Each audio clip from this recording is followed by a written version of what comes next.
नमः ओम विष्णुपादाय कृष्णपृष्ठाय भूतले श्रीमते भक्ति वेदांत स्वामिने नामिने।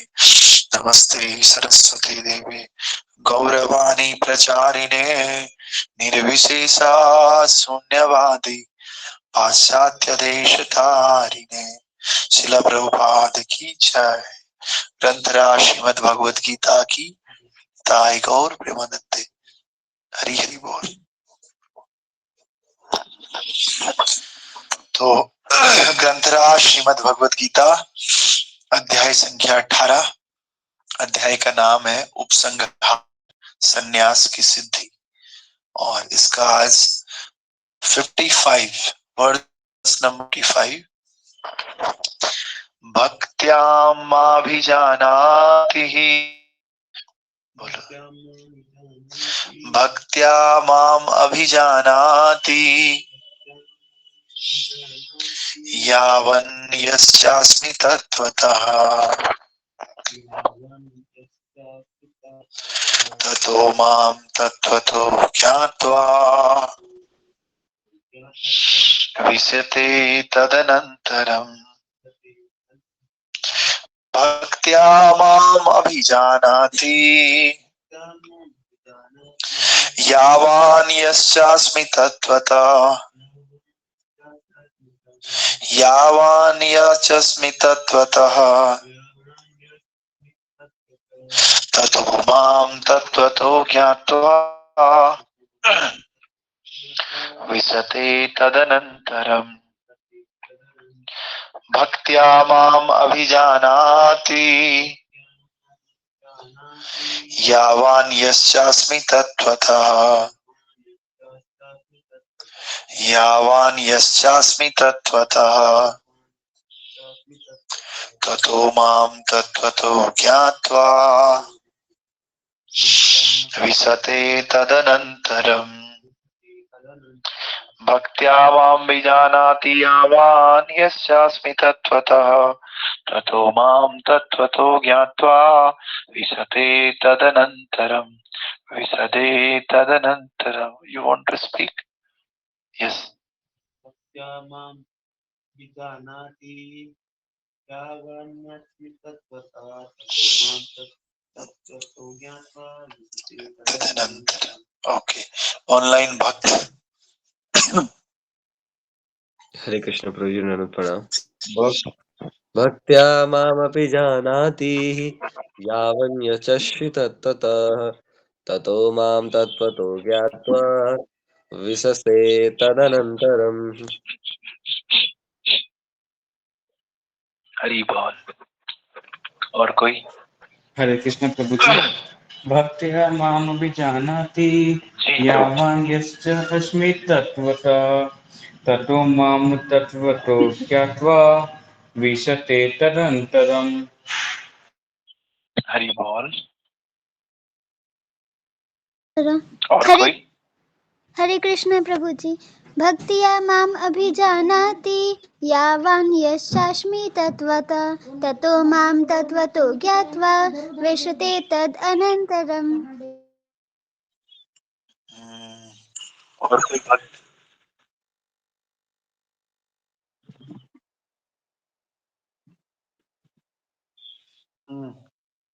तो इसका ट्रांसलेशन इस प्रकार से है।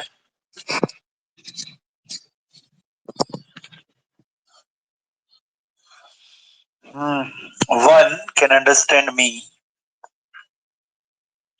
and me as I am as the Supreme Personality of Godhead only by devotional service, and when one is when one is in full consciousness of me by such devotion, he can enter into the kingdom of God. Okay. भगवान कह रहे हैं भक्त्या माम अभिजानाति। भक्त्याम मतलब होता है भक्ति द्वारा, माम मतलब मुझे, अभिजानाति मीन्स मुझे जाना जा सकता है, केवल भक्ति के द्वारा मुझे जाना जा सकता है। यावान यस्यास्मि तत्त्वतः, यावान का मतलब होता है जितना या जैसा। चौ अस्मि, चौ अस्मि मतलब जैसा मैं हूं वैसे ही, जैसा मैं हूं वैसे ही तत्वतः, मुझे तत्व के द्वारा जाना जा सकता है। तत्व का मतलब होता है डिटेल, टेक्निकली मुझे समझ सकते हो आप। एक तो होता है बाहर बाहर से जानना, और एक होता है तत्वतः, टेक्निकली जाना, अंदर तक जानना। तो भगवान कह रहे हैं कि भक्त्या माम अभिजानति, मुझे केवल भक्ति के द्वारा जाना जा सकता है। कैसा? जैसा कि मैं हूं असल में, वैसा जाना जा सकता है तत्व के द्वारा, तत्वतः। ततो माम तत्वतो ज्ञात्वा, ततो माम, ततो मतलब उसके बाद, माम मतलब मुझको, तत्वतः मतलब तत्व से, ज्ञात्वा मतलब जानकर, विशते तदनंतरम, विशते मतलब प्रवेश करना, तद अनंतरम, तद अनंतरम मतलब उसके पश्चात आप कहाँ प्रवेश कर सकते हो? In the kingdom of God, भगवान के धाम में आप उसी के बाद प्रवेश कर सकते हो। जिस व्यक्ति को हम जानते ही नहीं है उसके घर में थोड़ी चले जाते हैं, पहले जानते हैं हम। जिसको हम जानते हैं उसके घर में आसानी से चले जाते हैं। आपने सुना होगा कुछ चाहिए होता है या कुछ जाना होता है किसी के यहाँ, तो ज्यादातर लोग क्या बोलते हैं? नहीं यार मैं जानती नहीं हूँ या मैं जानता नहीं हूँ एक्चुअली, इसीलिए मैं जा नहीं सकता उसके घर। और अगर जानते होंगे तो हाँ हाँ मैं चले जाऊंगा, मैं जानता हूँ उसको, अरे बहुत अच्छे से, बहुत अच्छे से, कैसे? बहुत अच्छे से, और चले जाते हैं उसके घर। इसी तरह से भगवान भी है। भगवान के धाम हम तभी जा सकते हैं जब हम भगवान को जानते हैं। वो भी कैसे जानते हैं? तत्वतः, in detail, in detail description. और ये कैसे जाना जा सकता है? भगवान खुद कह रहे हैं मुझे केवल भक्ति के द्वारा जाना जा सकता है। बहुत ही इंपॉर्टेंट वर्ड्स है। दूसरा कोई तरीका नहीं। भगवान ने ये नहीं कहा कि मुझे ध्यान योग से जाना जाता है, मुझे योगा करके जाना जा सकता है। ये भगवान ने ये नहीं कहा कि आप क्या करो, बड़े बड़े यज्ञ करो, तपस्या करो तो आप मुझे जानोगे। नहीं, केवल एक शब्द कहा, भक्त्या माम अभिजानाति, मेरे शुद्ध भक्त मुझे जानते हैं, या भक्ति के द्वारा मैं जाना जा सकता हूँ, बस। तो हमें भगवान की बातों पे विश्वास करना होगा। दुनिया कुछ भी कहे हमें कोई लेना देना नहीं है, लेकिन भगवान खुद अपने मुंह से कह रहे हैं कि मुझे कैसे जानोगे? भक्ति के द्वारा जानोगे। कोई मुझसे पूछता है कि हाँ आप कैसे आपको जान सकते हैं, तो मैं क्या करूंगा? अपना नंबर दूंगा ना। दूसरा मेरे बारे में क्या बोलता है इससे कोई लेना देना नहीं। मैं अपने बारे में क्या बोलता हूँ आप तो वो मानोगे ना। तो बोलते भी हैं कई बार, अरे भाई खुद बोला उसने, खुद उसके मुंह से सुना मैंने। इसी तरह से खुद हमने भगवान के मुंह से सुना। क्या सुना? कि भक्त्या माम अभिजानाति, केवल भक्ति के द्वारा ही मैं जाना जा सकता हूँ, बस। तो इसमें बड़ा तात्पर्य प्रभुपाद जी लिख रहे हैं। तात्पर्य भाई अर्चनीय वंदनीय प्रातः स्मरणीय जगत गुरु शिला प्रभुपाद जी द्वारा श्रील प्रभुपाद की जय। तो इस तात्पर्य का कोई भक्त अगर पढ़ेंगे पहला स्टेंजा तो मुझे बड़ा अच्छा लगेगा। हरे कृष्ण प्रभु जी, मैं पढ़ लेता हूँ। हाँ। The Supreme Personality of Godhead Krishna and his plenary portions cannot be understood by mental speculation nor by the non-devotees. If anyone wants to understand the Supreme Personality of Godhead, he has to take to pure devotion service under the guidance of a pure devotee. Otherwise, the truth of the Supreme Personality of Godhead will always be hidden. As already situated in Bhagavad Gita 7.25, Naham Prakash Sarvasya. He is not revealed to anyone. No one can understand God simply by erudite scholarship or mental speculation. One only who is actually engaged in Krishna consciousness and devotion service can understand what Krishna is. University degrees are not helpful. Very nice. What Krishna wants to tell, what Prabhupada wants to tell, कि हम किसी भी भौतिक मनोधर्म के द्वारा भगवान को नहीं जान सकते, और अभक्तगण तो बिल्कुल भगवान को नहीं समझ सकते। जो भगवान के भक्त नहीं है ना, अभक्त है, वो तो भगवान को समझ ही नहीं सकते। तो इसी प्रकार से भगवान कहते भी हैं, ना हम प्रकाश सर्वस्व योग माया विविचिता, कि मैं मूर्खों द्वारा जाना नहीं जा सकता हूँ। मूर्ख किसको बोलते हैं? अज्ञानी किसको बोलते हैं? जिसको आत्मा का ज्ञान नहीं है, वो असल अज्ञानी है। अज्ञानी वो थोड़ी है जिसको फिजिक्स का ज्ञान नहीं है, जिसको केमिस्ट्री का ज्ञान नहीं है, वो अज्ञानी थोड़ी है। अज्ञानी कौन है? जिसको अपनी आत्मा का ज्ञान नहीं है कि मैं आत्मा हूँ, जिसको ये ज्ञान नहीं है कि आत्मा कुछ ही क्षण यहाँ रहेगी फिर भगवान के धाम चली जाएगी, ये शरीर टेम्पररी है, ये बात जिसको नहीं पता वो अज्ञानी है। तो भगवान कह रहे हैं अज्ञानी लोग मुझे नहीं जान पाते, और प्रभुपाद जी कह रहे हैं वही व्यक्ति केवल कृष्ण को समझ सकता है जो उनकी भक्ति करता है, उनकी भक्ति में तत्पर रहता है। और इसमें विश्वविद्यालय की डिग्रियां, कोई बोले मैंने पीएचडी कर दिया, मैंने एमफिल कर दिया, मैंने ये कर दिया, मैंने वो कर दिया, तो मैं भगवान को समझूंगा, बिल्कुल भी नहीं। ये डिग्रियां भगवान को समझने में रत्ती भर भी हेल्प नहीं करती। अगर भगवान को समझने में कोई हेल्प करता है तो हमारा डिवोशनल हार्ट, हमारा भक्तिमय हृदय, हमारा साफ हृदय भगवान को समझने का हमारी मदद करता है कि नहीं। अगला स्टेंजा कौन पढ़ेगा? If no anyone, तो you can read. Permanent head damage by. Okay. Yes, you can say. हाँ पढ़ो। Hare Krishna Prabhuji. One who is fully conversant with the Krishna signs becomes eligible to enter into the spiritual kingdom, the abode of Krishna. Becoming Brahma does not mean that one loses his identity. Devotional service is there, and as long as devotional service exists, there must be God, the devotee, and the process of devotional service. Such knowledge is never vanquished even after liberation. Liberation involves getting free from the concept of material life. In spiritual life, the same distinction is there, the same individuality is there. But in pure Krishna consciousness, one should not mistakenly think that the word Vishate enters into me. Supports the monist theory that one becomes homogeneous with the impersonal Brahman. No Vishate means that one can enter into the abode of the Supreme Lord in one's individuality to engage in his association and render service unto him. For instance, a green bird enters a green tree not to become one with the tree, but to enjoy the fruits of the tree. Impersonalists generally give the example of a river flowing into the ocean and merging.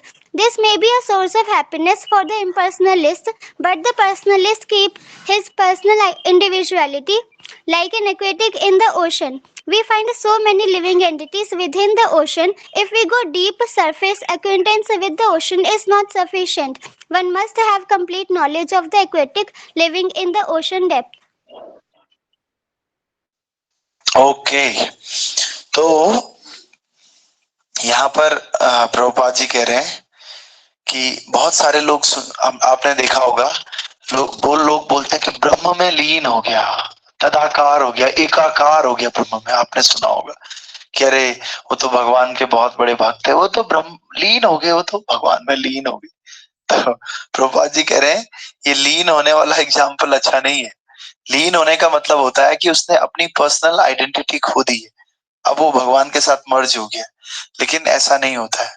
इसके मायावादी लोग example देते हैं कि जैसे नदियां हैं, सारी नदियां समुद्र में मिल जाती, तो नदियों का अस्तित्व रहता है या खाली समुद्र का रहता है? फिर दोनों का नहीं, केवल समुद्र का ही रहेगा, फिर नदियां खत्म हो जाएंगी।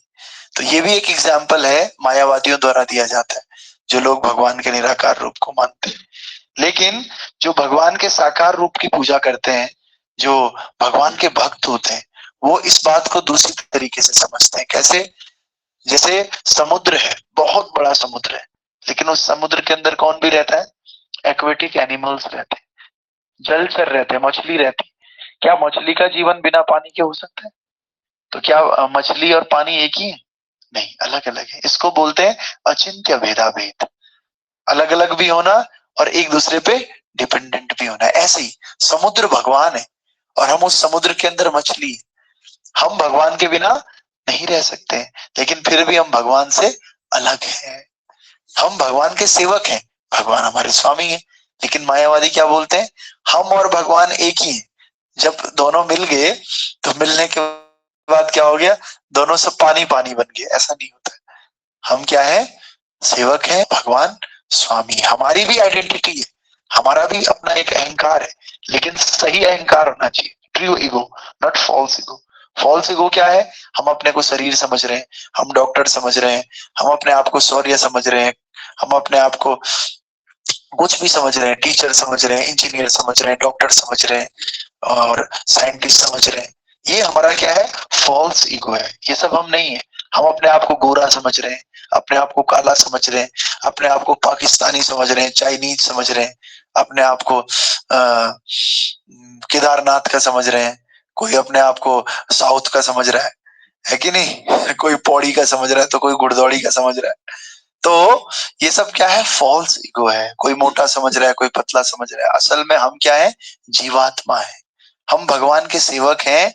ये हमारी असली आइडेंटिटी है। तो इसीलिए असली आइडेंटिटी को छुपाना नहीं चाहिए। उसको ईगो नहीं बोलेंगे, उसको रियल ईगो बोलेंगे। कैसा ईगो? Real ego. हम भगवान के सेवक हैं। मान लिया कोई नौकरी करता है किसी की, अब बोलता है मैं इनका नौकर हूं, तो क्या वो गलत बोल रहे हैं? सही बोल रहे हो। लेकिन जो नौकर है ही नहीं, वो अगर नौकर बोले, ये जो राजा है ही नहीं वो राजा बोले, तो मान लिया अभी ये माइक से मैं बोल रहा हूँ, कल को सौर्य प्रभु हमारे यहाँ आए, बोले प्रभु जी ये माइक तो मेरा है, तो बताओ फॉल्स ईगो है रियल ईगो है? फॉल्स ईगो है। इनका माइक कहाँ से हो गया? 4500 रुपए दे के खरीद रखा है। समझ रहे हैं आप? इसी तरह से ये जो किराए का मकान है ना, हमारा घर, ये किराए का मकान है हमारा, तो इसको हम अपना समझ रहे हैं। बताओ, प्रोप्राइटरशिप समझ रहे हैं। और हमें ये भी नहीं पता कब निकालेंगे। जैसे हमारा, हम जिस कमरों में रहते हैं किराए पे, इसका तो नोटिस दिया जाता है। मकान मालिक आकर बोलते हैं भाई 1 महीने के बाद आप खाली कर देना, हमारे घर में शादी है, या हमारे घर में बड़ा लड़के के लिए कमरे नहीं हो रहे हैं, तो आप इसको खाली कर देना। नोटिस दे देते हैं 1 महीने का, 2 महीने का, या बोलते हैं अगली दिवाली तक खाली कर लेना। समझ रहे? लेकिन ये घर जब जाएगा ना किराए का, कोई नोटिस भी नहीं मिलेगा, बिना नोटिस के ही खाली करना पड़ेगा। और महाराज कहते हैं तेरी अस्थि उठा ली जाएगी, बिना मुहूर्त उठा ली जाएगी। कोई मुहूर्त नहीं देखता। जब हम इस संसार से जाते हैं ना, तो देखते हैं कि मुहूर्त पंडित जी के पास कि कब इसकी अर्थी उठाए। उसी दिन अर्थी उठानी होती है, चाहे उस दिन एकादशी हो, चाहे द्वादशी हो, चाहे अमावस्या हो, चाहे पूर्णिमा। कोई भी शुभ काम करते हैं ना, तो उसके लिए मुहूर्त देखते हैं। शादी का मुहूर्त, दिन निकालते हैं। बर्थडे का तो क्या ही मुहूर्त होगा। बर्थडे में पूजा का मुहूर्त निकलता है कि नहीं? लेकिन जब अर्थी निकलती है उसका कोई मुहूर्त नहीं होता, कोई भी मुहूर्त नहीं, है कि नहीं? तो इसीलिए कह रहे हैं कि खाली ये जगह खाली कर दी जाएगी और करा दी जाएगी, बिना मुहूर्त तेरी डोली निकाली जाएगी, बिना मुहूर्त की। तो इसका कोई नोटिस भी नहीं आएगा। तो इसी प्रकार से बर्थडे का मैं कह रहा हूं, पूजा का समय मैंने बोला, बर्थडे तो खैर सेम ही रहेगा, लेकिन बर्थडे में किस समय पूजा करनी है उसका भी मुहूर्त निकलता है। कभी कभी सब लोग आजकल नहीं फॉलो करते हैं। आजकल तो अपने हिसाब से पूजा को मानता ही कौन है आजकल। शाम को केक कटता है, पार्टी वार्टी अपने हिसाब से देखते हैं। हाँ, चिंटू की छुट्टी 11 बजे 5 बजे होती है, चल 5:30 तक कर लेंगे। चल, और फिर दूसरा बोलता है नहीं यार 5:45 तो मैं घर पहुंचता हूँ, चल फिर 6 कर लेंगे। समझ रहे? बिना मुहूर्त का ही होता है आजकल ये सब काम। लेकिन बाकी सब कामों के लिए मुहूर्त निकलता है, और बस अर्थी निकालने के लिए कोई मुहूर्त नहीं चाहिए। तो अभी भी टाइम है। हम क्या कर सकते हैं? अभी भी हम चीजों को ठीक कर सकते हैं, अभी भी भक्ति कर सकते हैं, क्योंकि बाद में हम संभाल नहीं पाएंगे चीजों को। फिर अब न संभले तो रोना पड़ेगा, नरक में गर्क होना पड़ेगा। अब न संभले तो रोना पड़ेगा, नरक में गर्क होना पड़ेगा। तेरा ऐसा बुरा हाल होगा जो बताने के काबिल नहीं है। तेरा ऐसा बुरा हाल होगा जो बताने के काबिल नहीं है। इसलिए जन्म हीरा तुझे जो मिला है, ये गंवाने के काबिल नहीं है। जन्म हीरा तुझे जो मिला है, ये गंवाने के काबिल नहीं है। जन्म हीरा, तो ये हमें जन्म हीरा मिला है नहीं? हीरे की तरह है, ये बहुत कीमती है। जन्म ये मिला है तो इसको गंवाना नहीं है। क्या नहीं करना? गंवाना। नींद में गंवाना नहीं है, खाने पीने में और इधर उधर के फालतू कामों में नहीं गंवाना है इसको। इससे क्या करना है? भगवान का भजन करना है। और अभी भी अगर नहीं संभला तो क्या करना पड़ेगा, लास्ट में रोना पड़ेगा, और इतना बुरा हाल होगा जो बताने के काबिल नहीं है, बता नहीं सकते हम कितना बुरा हाल होगा। तो इसीलिए अभी भी संभलने का मौका है, देहात्म बुद्धि से ऊपर उठना होगा, भगवान की शरण लेनी होगी। तो अगला स्टेंजा कौन पढ़ेगा? नेक्स्ट स्टेंजा, यस कपिल प्रभु। इसको पढ़ के फिर खत्म करेंगे हम लोग। After attainment of the Brahmabhut stage of freedom from material conceptions, devotional service begins by one's hearing about the Lord. When one hears about the Supreme Lord, automatically the Brahmabhut stage develops, and material contamination, greediness, and lust for sense enjoyment disappears. As lust and desires disappear from the heart of a devotee, he becomes more attached to the service of the Lord, and by such attachment, he becomes free from material contamination. In that stage of life, he can understand the Supreme Lord.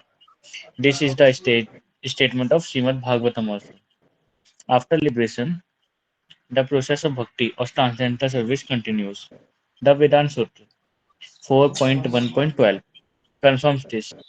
If aprayanat tatrapi he drashtam. This means that after liberation, the process of devotional service continues. In the Srimad Bhagavatam, real devotional liberation is defined as the reinstatement of the living entity in his own identity, his own constitutional position. The constitutional position is already explained. Every living entity is a part and parcel, segmental portion of the Supreme Lord. Therefore, his constitutional position is to serve. After liberation, this service is never stopped. Actual liberation is getting free from misconceptions of life.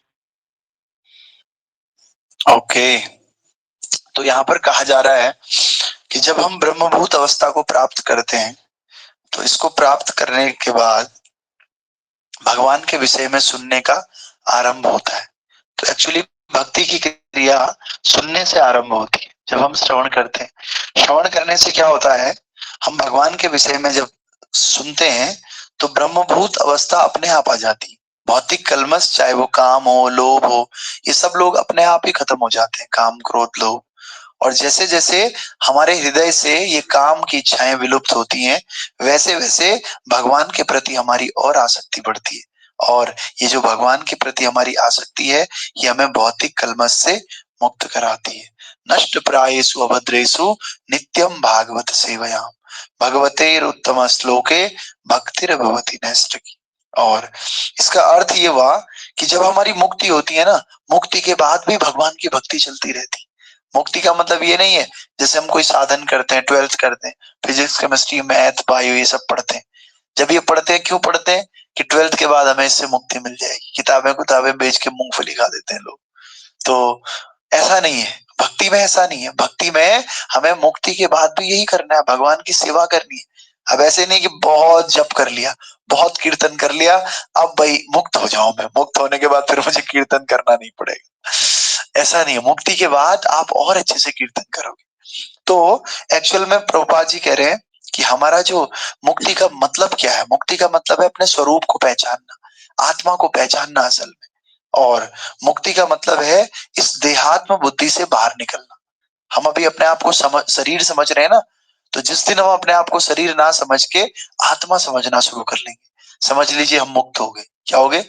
मुक्त। वास्तव में मुक्ति से पहले भी हमें वही करना है और मुक्ति के बाद भी वही करना है। मंजिल भी वही है और मंजिल तक पहुंचने का रास्ता भी वही है। मंजिल है कि हम भगवान की भक्ति करें, भगवान का प्रेम प्राप्त करें, और रास्ता भी क्या है? भगवान का नाम। भगवान की भक्ति ही रास्ता है, और चाहिए भी क्या? भगवान की भक्ति ही चाहिए। तो इसीलिए मंजिल और रास्ता एक ही तरह से। तो ये प्रभुपाद जी हमें मुक्ति के सिद्धांत बता रहे हैं, मुक्ति किसको बोलते हैं। तो इसी प्रकार से हमें केवल भक्ति करनी है। सार ये है, भक्ति करने से ही हम भगवान को जान पाएंगे, और जान के ब्रह्मभूत अवस्था को प्राप्त होंगे और भगवत प्रेम प्राप्त कर पाएंगे। दूसरा कोई तरीका नहीं। ठीक है, तो कल हम देखेंगे किस प्रकार से भगवान भक्तों को ग्लोरीफाई कर रहे हैं और अर्जुन को पूरी तरह से उपदेश दे रहे हैं कि पूरी तरह मेरे पे निर्भर रहो। चेतसा सर्व कर्माणि मयि सन्न्यस्य मत्परः बुद्धि योगम उपाश्रित्यम मच्चितम सततम भव। हर रोज मेरा भजन करो और मेरे पे पूरी तरह से आश्रित हो जाओ। मैं क्या करूंगा? तुम्हें पूरी तरह से संरक्षण दूंगा। ऐसा प्रोटेक्शन इस भौतिक जगत में कोई नहीं दे सकता जो मैं आपको दे सकता हूँ। बस आप क्या करो? मेरे पे विश्वास करो और मेरी भक्ति करो। बस मैं आपको स्पेशल प्रोटेक्शन दूंगा। ठीक है, तो सभी भक्तों का स्वागत और धन्यवाद। इसी तरह आइए, जो सुबह नहीं आते हैं वो सुबह भी आने का प्रयास कीजिए और शाम को तो आते ही हैं आप लोग। तो नरसिंह आरती की जय। नरसिंह आरती करिए। जी प्रभु जी, जी प्रभु जी। नमस्ते नरसिंहाय।